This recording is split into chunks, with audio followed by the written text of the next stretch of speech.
बिस्मिल्लाहिर्रहमानिर्रहीम। Dear students, आज हम अपनी इस वीडियो में चैप्टर नंबर 2 का लेक्चर नंबर 9 स्टार्ट करने जा रहे हैं, जिसमें हमारा मेन टॉपिक है कॉमन डिसऑर्डर। तो कॉमन डिसऑर्डर्स के बारे में हमने आपको बता दिया।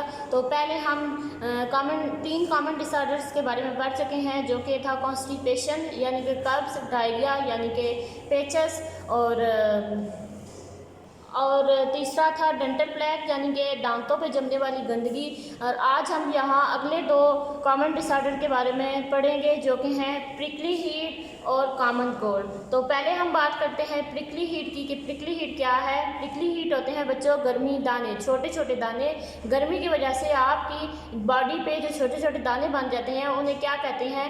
Prickly heat. रेड कलर के छोटे छोटे दाने होते हैं, और पंजाबी में आप लोग उसे कहते हैं पित। आपने अपने बड़ों से भी सुना होगा कि आपकी अम्मियाँ कहती होंगी कि हाय पित निकल आई। तो अब हम देखते हैं कि प्रिकली हीट की सिम्टम्स क्या है, यानी कि अलामात क्या हैं। हमें कैसे पता चलता है कि हमारी बॉडी पे प्रिकली हीट का अटैक हो गया है? तो हमें ऐसे पता चलता है कि हमारी बॉडी पे छोटे छोटे रेड कलर के दाने होते हैं गर्मी की वजह से। तो उससे क्या ये हमारी इसकी अलामत होती है। छोटे छोटे रेड रैशेस हो जाते हैं, और उससे पित्त भी कहते हैं। तो tiny red bumps are formed on your skin. छोटे छोटे रेड दाने आपकी बॉडी पर जब ज़ाहिर होना शुरू हो जाए तो उसे क्या कहते हैं? प्रिकली हीट कहते हैं। तो अब हम इसकी काजेज़ देखते हैं, यानी कि इसकी वजूहात क्या है, किन वजह से हमें प्रिकली हीट, हमारी बॉडी पे प्रिकली हीट का अटैक होता है, यानी कि गर्मी दाने निकलना शुरू होते हैं। तो इसकी काजेज़ क्या है जी? Sweat trapped on the skin. Sweat क्या होता है? पसीना। तो जो पसीना होता है वो आपकी बॉडी की जो अपर सरफेस होती है आपकी स्किन की, वहाँ पे ट्रैप होना शुरू हो जाता है, यानी कि फंस जाता है वो। वैसे तो आपकी बॉडी की जो आपकी स्किन है उसमें स्वेट ग्लैंड्स होते हैं, तो वो जो आपका स्वेट होता है उसको, यानी कि पसीना होता है, उसको जज कर लेते हैं। लेकिन प्रिकली हीट में जो आपके स्वेट ग्लैंड्स होते हैं ना, वो आपके स्वेट को आपकी स्किन के अंदर नहीं जाने देते, बल्कि ऊपर वाली जो स्किन होती है, स्किन की सरफेस होती है, उसमें ट्रैप कर लेते हैं, जिसकी वजह से हमारी स्वेट ग्लैंड्स है, मीन्स कि हमारी जो स्वेट ग्लैंड्स है ना वो ब्लॉक हो जाते हैं, यानी कि हमारे स्वेट को अंदर जज्ब करने में उनकी सलाहियत ख़त्म हो जाती है। तो ये तो इसके हो गए काजेज़। तो अब हम बात करते हैं इसके ट्रीटमेंट की कि प्रिकली हीट का ट्रीटमेंट यानी कि इलाज क्या है।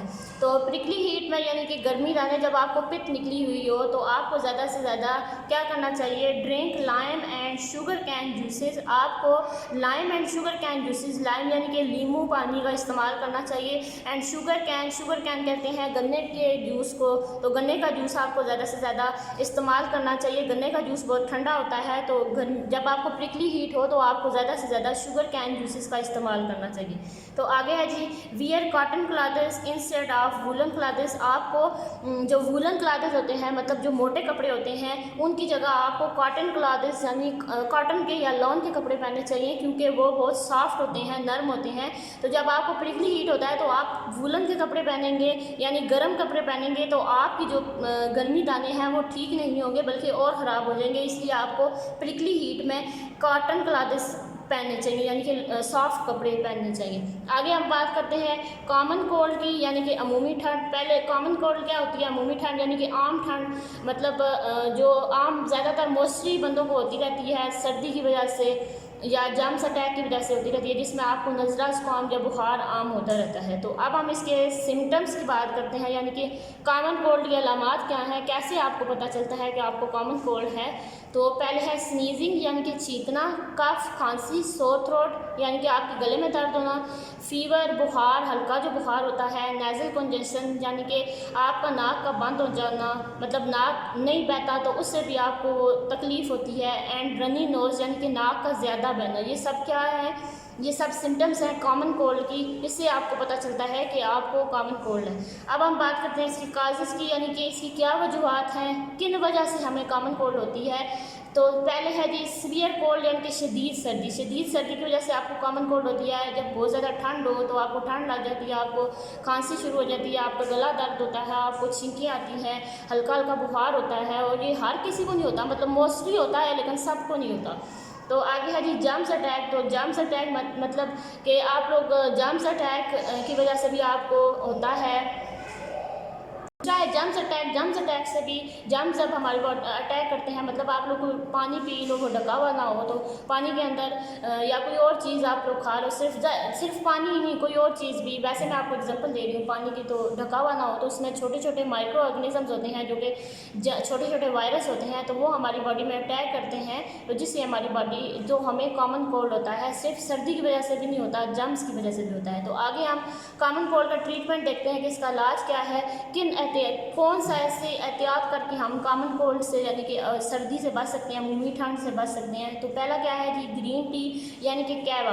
आपको कॉमन कोल्ड में, जब आपको मतलब कॉमन कोल्ड में लाजमी नहीं है सारी अलामात हो, कुछ भी हो सकता है, छींकें खांसी जो भी हो, कोई भी एक चीज़ हो सकती है, तो आपको क्या करना चाहिए, आपको ग्रीन टी यानी कि कहवा लेना चाहिए, बॉयल एग लेना चाहिए, इस तरह की आपको गर्म चीज़ें लेनी चाहिए, और सूप इस्तेमाल करना चाहिए। सूप यानी कि सूप यखनी होती है, तो आपको वेजिटेबल सूप होता है, चिकन सूप होता है, जो आपको अच्छा लगता है वो आप कॉमन कोल्ड में ज़्यादा से ज़्यादा यूज़ करें, क्योंकि ये जो चीज़ें होती हैं गर्म होती हैं और आपकी बॉडी को हीट अप करेंगी, जिससे आपकी जो कॉमन कोल्ड है वो ठीक हो जाएगा। आगे है जी एंटीबायोटिक्स, यानी कि मेडिसिन का यूज़ भी करना चाहिए।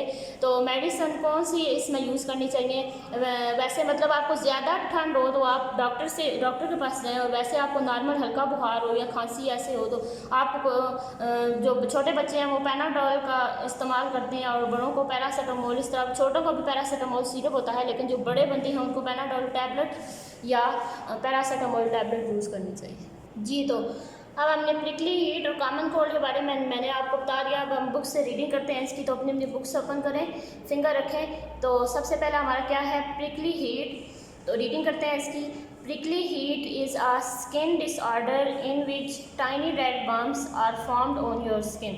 Prickly heat जो है वो एक स्किन डिसऑर्डर है जिसकी वजह से हमारी बॉडी पे या आपकी बॉडी पे जो टाइनी रेड बम्प्स यानी कि छोटे छोटे सुर्ख दाने ज़ाहिर होना शुरू हो जाते हैं। Prickly heat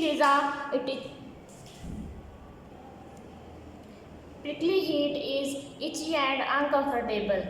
it is very common in hot months, ये हॉट मंथ यानी कि ज़्यादातर गर्मियों में होती है। Prickly heat disappears when the weather is cool. Prickly heat जो है वो ख़त्म हो जाती है, यानी कि गर्मी जाने हमारे ख़त्म हो जाती है जब मौसम ठंडा होना शुरू हो जाता है। Stay out of the heat when it is possible. आपको गर्मी से ज़्यादा दूर रहना चाहिए, यानी कि अगर आपको प्रिकली हीट हुआ है तो आप कोशिश करें कि आप ज़्यादा से ज़्यादा धूप से बचें और अंदर रहें। Drink lime juices and sugarcane juices. तो प्रिकली हीट के दौरान आपको ज़्यादा से ज़्यादा नींबू पानी और गन्ने के जूस का इस्तेमाल करना चाहिए। Wear cotton clothes instead of woollen clothes. Woollen clothes यानी कि मोटे कपड़ों के बजाय आपको कॉटन के कपड़े इस्तेमाल करने चाहिए। कॉटन के कपड़े सॉफ्ट होते हैं। आगे बात करते हैं जी, रीडिंग करते हैं कॉमन कोल्ड की। कॉमन कोल्ड के ऊपर आप लोग फिंगर रखें। In common cold, you may have sneezing, cough, sore throat, fever, nasal congestion and runny nose. Common cold जो अमूमन ठंड होती है उसमें आपको खांसी होती है, बुखार होता है, नज़ला होता है, जुकाम या आपका गला दर्द करता है।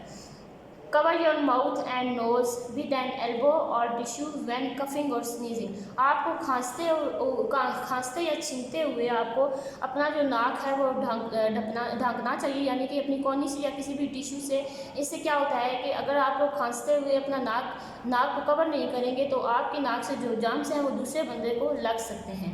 Wash your hands frequently with soap. साबुन से ज़्यादा अपने हाथों को धोना चाहिए। स्टे एट होम, घर में रहें। Take a rest and drink plenty of water. आराम करें और पानी का ज़्यादा से ज़्यादा इस्तेमाल करें जी। तो बच्चों, होप सो आपको समझ आ गया होगा।